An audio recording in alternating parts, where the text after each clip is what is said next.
My name's Ed Piskor. I'm Jim Rugg. We're going to take a look at the Outlaw Comics work of the great Troy Nixey. But first, what do you have for us, Jimmy? Man, I'm disappointed that I didn't bring it, but Bill the Clown starts at Slave Labor Graphics. That was my first publisher of Street Angel. So show off some Street Angel comics. You can see these on my Patreon at patreon.com/JimRugg, where I go through this page by page and I compare it to an earlier copy of a Street Angel story that's the same story but drawn, several hundred pages apart. And then I talk about why I make different decisions in this new version, as I grow as a cartoonist. Basically, what we do here on Cartoonist Kayfabe, talking about process, showing off comics art, that's what I do on my Patreon, but it's my comics and my comics art. So patreon.com/JimRugg is where you can find that and a lot more. Red Room Issue 1 hitting the stands May 19th, 2021. Murder on the Dark Web for Fun and Profit. That first issue is coming out soon, or is out at this very moment. Triple the size of your average comic. 64 pages, complete story within that very first issue, and every single issue is a complete story. Here's the cover for issue number 2. That's a standard cover. That's the basic cover. That's the one that you're going to get in the shop whenever it comes out, with no frills, willy-nilly. This is the bare bones joint, but my crew hooked me up with some variants, man. Jimmy, you did that great Love and Rockets variant cover. And one of my Outlaw Comics forefathers, one of my favorite cartoonists growing up, was Troy Nixey on the strength of Bill the Clown. And right now we're showing you the extremely disgusting Troy Nixey variant cover for Red Room issue number 2. I think the goal was, Ed, I'm going to give you an extremely gory cover with 0 blood. And I've never seen anybody draw a polyp before. I think he was successful in drawing a very, very gory, disgusting, wet-looking cover. Wet and disgusting are really good words to describe it. Yeah. I wonder if any of that, if all that stuff is anatomically correct, or if any of it is kayfabe, Jimmy, because it's frightening to know that some of that stuff exists inside this shell that I'm carrying around. Makes me wonder how Troy Nixey's putting together that kind of a drawing. Did he have go to the butcher shop, get a pile of guts for your still life reference? Hey, Troy, do you know how to field dress a deer? If he did, I think it'd be in Bill the Clown. I think so, man. So, dude, let's go through this stuff. Now these 2 issues, I talk about the mythic first 100 comics. Good old Uncle Gus, man. Go to the flea market, go buy some comics. Treat them as magazines. Go home, read them, and has no use for them, but knows that his little nephew digs comics, brings them by every week, and just tosses them my way. It's funny that he did that, because that's how when you would see numbers like circulation numbers, they would always pretend like there are 9 readers for every issue, and just inflate those numbers. But your uncle was really doing it. Right. Hey, man, you got to get that those advertising costs up somehow, dude. This is a perfect flea market comic, by the way. Like, you need no context. All you have to do is see this sitting on the table, sitting on the rack, and man, I'd pick it up. I have picked it up. Okay, so Bill the Clown 1. This is first, and duotone application. Really well done. Beautiful stuff. It's thick with the duotone. Lots of that gray, what we call Outlaw Comics, where there's a lot of ink on these pages. And man, I was so thrilled to have Troy do this cover on the strength of this stuff, because I always responded to these duotone comics. Saw it in Ninja Turtle comics. Always marveled at that style. Like, how do you put a ruler down and measure out those lines? It looks maniacal. Yes. Drawing in duotone. His art's fantastic too. Like the hand lettering, behind that clown of the audience response. Yeah. It's really full. It has that feeling of kid energy, where you're just filling your page with details and marks, and it's very flattering for this kind of subject. I mean, this is a comic that is about excess.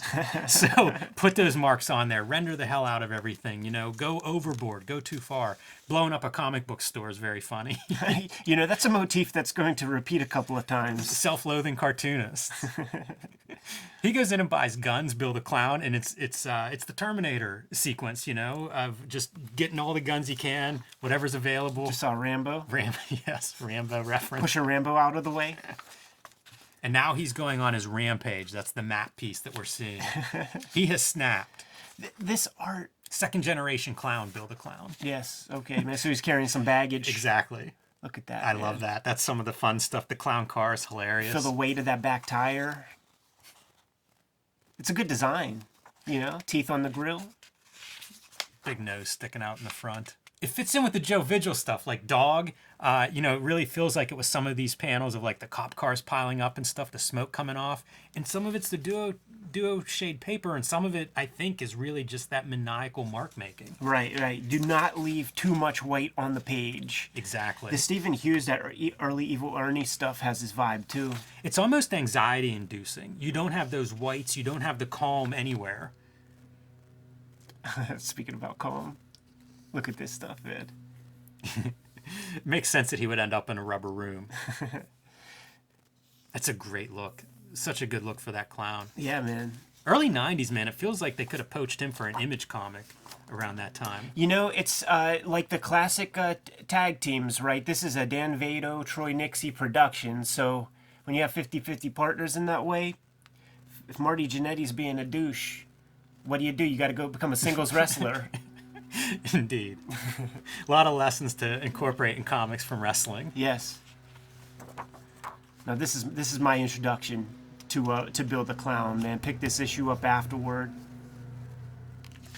And one of the cool things about this story is about he goes past a comic shop. There's an unauthorized Bill the Clown comic book biography in there, and he just can't stand for that. Is that published by Boneyard Press? You know, it's like a take on either that or like revolutionary rock and roll Oh, comics, yeah, for like sure. like that kind of shit. And that's some of the stuff they're playing with. You know, it's Dan Vado getting his frustrations out because those comics sell fucking 100,000 and stuff. This is the shit because like struck up a bit of an online friendship with Troy, and told him how much I love Bill the Clown. He's like, dude, I have a bunch of those pages that are just collecting dust. You want one? Wow. And I said, fuck That's yes, I awesome. do. Personalized to you. I said, fuck yes, I do, man. Check that shit out, dude. And look at the mania on the page. Look what we're dealing with, man. You could probably count, you know, this is a screen tone. This right here, screen tone. So you could probably count maybe 10 to a dozen different screens used to make this stuff up. And once again, no white on the page. Barely. It's really neat to see the originals for this page and how much detail are actually on the board. Pretty faithful. You know, not bad printing on that cheap, crappy old newsprint. But it doesn't feel any less hectic on the big original art Not size. at all. Like, Not at all. In fact, when a you lot of see it energy like on that, those pages. I love this. This is a really great drawing to me. and just look at that Bill the Clown, just always maniacal. He's pushing it every time he draws them. He pushes them a little further. So he blows up the comic shop, but here's that like, we just sell the stuff. We didn't publish it. And then they go to the place that published it, and the guy's name is Hilter. And it's talking about how he's protected by the First Amendment. Nice uplighting.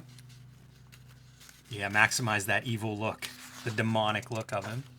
All right, man. And then he makes short work of Hilter. It's so good to be free. And this is Jimmy. This is Speculation Boom, man. So do you want to have an issue number 2? Never do an issue number 2. Or do you want to have a million issue number 1s? Dan Exactly. Vado, he ain't no dummy, man. No, he isn't. And here we go. This is Bill the Clown Existential Crisis. Walking around, man, they've forgotten about me. The artwork is tightening up. We're not looking at much zipatone. There is no duotone any longer. Where Troy Nixey's art develops becomes almost like it feels like Peter Chungish or something, like when he starts to go to like Dark Horse Presents. Yeah, there's some and really stuff. cool stuff. Like I'm looking at the bottom of that shoe, and there's such an interesting, sketchy element to these things. Yeah. You know, he hasn't cut back necessarily on your detail or line art, but it is tighter, as you say, Ed. Interesting to see that development. When he goes into this junkyard, he finds a bunch of clown heads that are being deposited, and that really upsets him. So he's not going to go on a rampage, man, to make sure that nobody forgets. But here's the thing, Jimmy. You see all these cool guns and shit on these covers? It's like exploitation movie poster type shits, man. Even the painted look has that feeling. Yeah, because it's pretty restrained. There's not one head wound in the mix. Going for an all ages mainstreaming of Bill the Clown here. Yeah. Boy, good lighting though. Continuing the cool lighting. You know, we saw that underlighting earlier, and now we see him under a spotlight. This is some more Dan Vado stuff, man, about the Buy American, and he's talking about the hypocrisy of the American car builders are telling you to buy American cars, but they're building them, you know, in Mexico and getting parts from Canada, and the Japanese cars are being built here with American parts, but can't trust any of it, so F them all. Reminds me of Lobo in some ways, this character, and you know, sort of the giant oversized guns and the painted face, you know, the costuming. It's very graphic. There was stuff in issue 1, you know, like with that car being bounced back with that big ass gun, like that made me feel a little Bisley-ish. Yeah, it's cartoony, it's over the top, just excess, which I guess is the name of the early 90s game. All right. Gotta love the monster truck, you know, speaking of that kind of cartoony excess. Coming in Bill the Clown style. And he's very nonplussed by the clowns at the show, man, that are giving, you know, his profession a bad name. Awesome. Great lettering, Incredible. sound effects, busy panel. And This one feels loaded. Reminds me, too, of like a Mad Magazine parody kind of thing, too. yeah, You know, getting your in-jokes in, stocking it with semi-recognizable characters. yeah, you're saying almost- that's Senator John Kerry? All right. I was thinking almost a Jay Leno-esque Of type. course, yeah. And Rob Liefeld. Oh, no, that's a mullet. See, if it stopped there, I would say that was a Rob Liefeld parody. Bill the Clown, man. This must have tested well. Now I'm curious about this T-shirt. I've started to enjoy these old retro shirts and like the Yeah. comic shirt tie-ins. So I'm curious, like, was it one of these designs? Is it a one-color line art job? Like, Yeah, these are the shirts. oh, sweet! I like both of those. So, Kayfabers, man, if you want to iron on one of those gimmicks, send it to us. We have a little library of shirts like that. It's kind of true. P.O. Box 3071, Munhall, PA 15120. And what else do we have here, man? Interesting to see this side of slave labor because I come in like 2004, 2005 time period, so over 10 years later. But it makes me think of like Caliber, you know, like who are the contemporaries of like early 90s black and white, you know, R-rated kind of violence and stuff. This had the vibe of Caliber It feels like back it to then, me. and I had great people coming through. I think some of Mike Allred's first work came through. Yeah, I think that's Slave Labor. true. I think some of Paul Grist's first stuff came through slave labor. I'm trying to think Lots of of when interesting Evan Dorkin shows up. He's probably there in the early 90s. He's Eternity though, like so he was at Eternity and then brings Pirate Core and Milk and Cheese and stuff over. But yeah, they totally like. I don't think they did big numbers with a lot of those early slave labor comics, but you could almost not. You can't go wrong with a lot of the first couple of years before, you know, the Hot Topic stuff starts to happen, and there's a lot of sameness. It just becomes a weird house style that develops. Because, like, look, man, Phil Elliott, Glenn Dakin, like these are you know, big names. Super cool.